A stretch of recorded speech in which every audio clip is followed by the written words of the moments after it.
The hue and saturation effect allows you to do a wide variety of alterations to the image. So let's start by adding the hue and saturation tween track to this image of a butterfly that is represented by this cue here and that appears up in the stage window.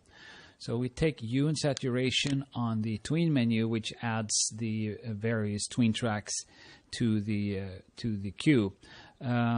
First of all, let's just make a couple of minor color adjustments by just dragging the hue parameter. And as you see, if you watch up in the stage window when we do this, we can take the image from its original balanced look to a more greenish look, yellowish greenish, or towards more of the red in the butterfly. You can also adjust this numerically or by dragging this rotary dial here in the dialog box. You can see that it shifts more towards green, yellow and green, and towards red and blue on this side of the dial.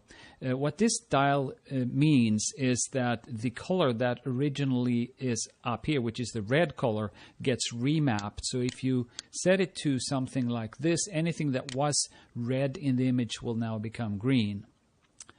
So it essentially rotates the one color wheel within another color wheel, where the colors in one of the wheels get mapped to the other color wheel.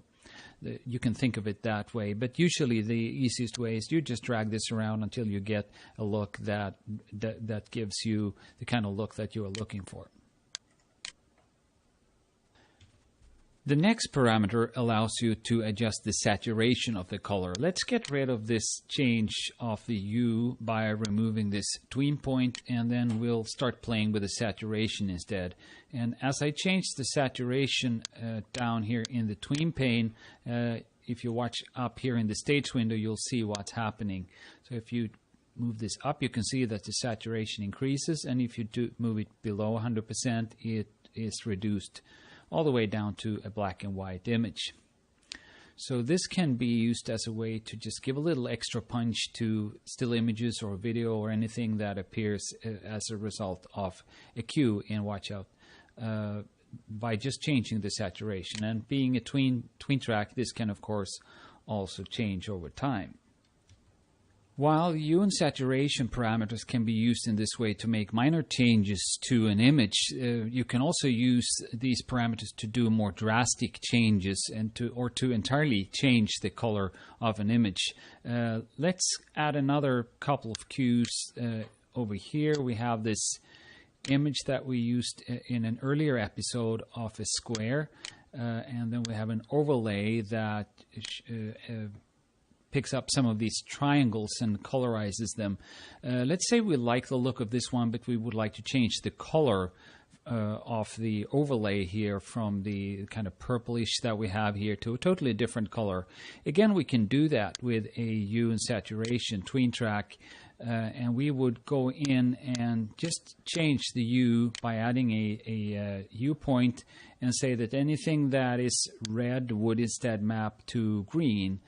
Since the color we started out with here was close to red, if we just drag this down to about here, we can end up with a totally different color. So we can make the triangles green instead of the original color, or pretty much any color that we may want them to have. I kind of like this dark blue color here. So that's another use of hue saturation, essentially remapping a set of colors to a different set of colors.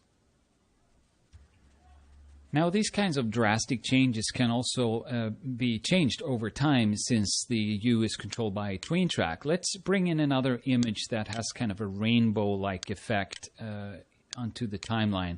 This image up here, which shows this kind of flower-like structure, and I just move it over to the center, and it has kind of a rainbowish look to it around the image in this way. And if we want to make the colors in this image cycle through as we run the timeline, we can again do that with a hue and saturation by setting a tween point here, and then a bit down here we could set another tween point, and we can make that rotate the image if we want to. We can just keep dragging this upwards to make it rotate several revolutions.